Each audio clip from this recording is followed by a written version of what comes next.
What if the biggest political shock of 2027 is not a new party, but an old party reborn as a coalition machine? What if the real threat to the ruling establishment is not noise on social media, not street protests, not isolated opposition speeches, but quiet meetings in Abuja living rooms, northern power dinners, and southern strategy sessions? And what if some of the very architects who helped build the ruling structure now understand exactly how to challenge it? He has never lost an election. He's a political strategist. He's this, he's that. Wait. The people will have an opportunity in 2027 whether the government is doing the right thing or not. In today's video, we're not doing propaganda. We're doing strategy. We're going deep into the political chessboard. We'll examine why the APC still dominates structurally, but may be watching coalition signals more closely than headlines suggest. We'll analyze how the ADC could transform from a minor platform into a coalition shell. We'll break down the strategic weight of figures like Nasir El-Rufai, Peter Obi, Atiku Abubakar, Rauf Aregbesola, David Mark, and El-Rufai, not emotionally, but mathematically. And by the end, you'll understand something critical. Elections in Nigeria are rarely won by popularity alone. They are won by structure, alignment, and timing. So the real question is not whether APC is scared. The real question is, who is building arithmetic behind the scenes? Let's begin. First, we must establish a reality check. The APC currently controls federal executive power, holds a majority of governorships, and commands strong legislative presence. Incumbency in Nigeria carries enormous structural advantages: access to state-level patronage networks, influence over political negotiations, and deep grassroots machinery. Historically, ruling parties don't lose power because of Twitter trends. They lose power when internal fractures combine with a unified external alternative. That is where ADC enters the conversation. On paper, ADC is not dominant. It does not currently control key state structures. It does not command the kind of nationwide machinery APC or even the PDP historically maintained. But politics is not only about present size, it is about future usability. A smaller party can become dangerous if it becomes a neutral meeting ground for displaced heavyweights. Now, let's talk about the most strategically dangerous scenario: insider knowledge merging with outsider momentum. Take Nasir El-Rufai. Whether one agrees with his politics or not, his relevance is strategic. He understands federal power configuration. He understands how coalition arithmetic delivered victory in 2015. That election was not magic. It was merger politics, elite negotiation, and regional balancing. If someone who understands those mechanics begins working outside the ruling framework, the concern is not emotional rivalry. The concern is blueprint leakage. Insiders who understand structure can identify weak joints. But strategy alone doesn't win elections. You need voters. This is where Peter Obi becomes relevant in coalition discussions. His 2023 performance demonstrated something significant.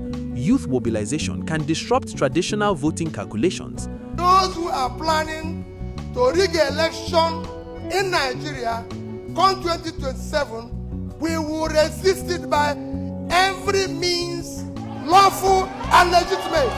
For decades, Nigerian electoral models were built on regional loyalty blocks and elite endorsements. Now, imagine that enthusiasm plugged into a broader northern structure. That's when arithmetic shifts.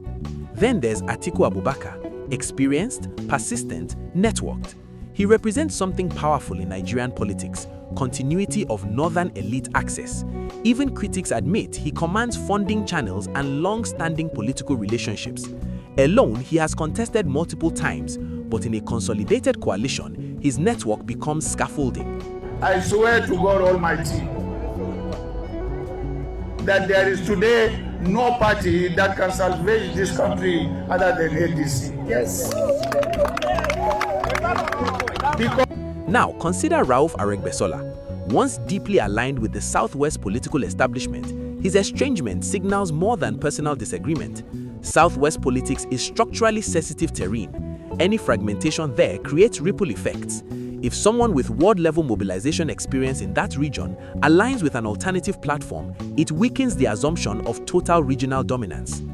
David Mark represents a different kind of influence: not loud, not populist, but institutional.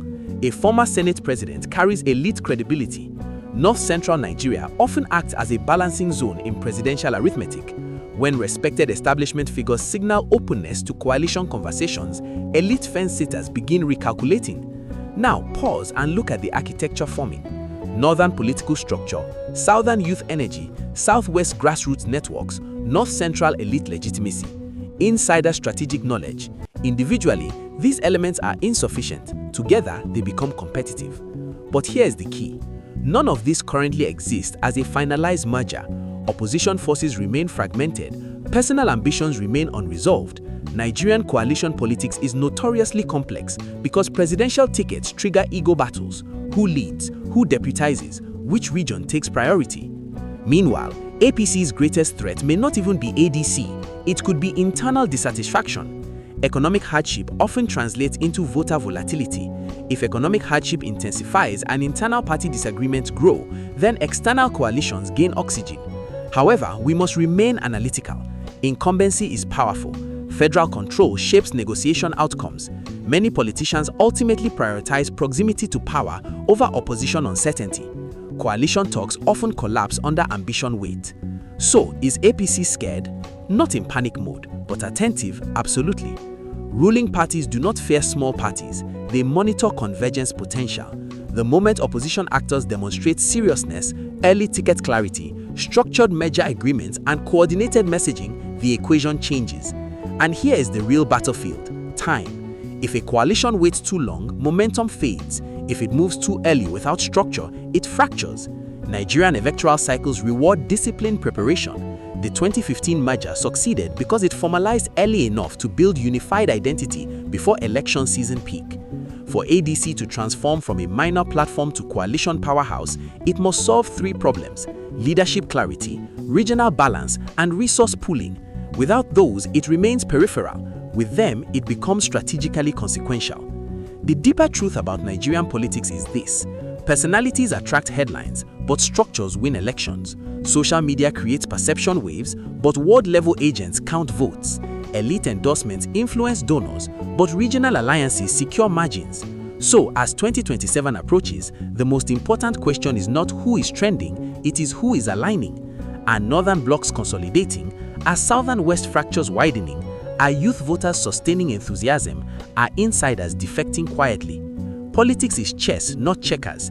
The board is being arranged long before the first campaign rally. And if you want to understand Nigerian power, watch the quiet meetings, not just the loud speeches. If you found this analysis valuable, stay with this channel, because we don't just discuss headlines, we decode the architecture behind them.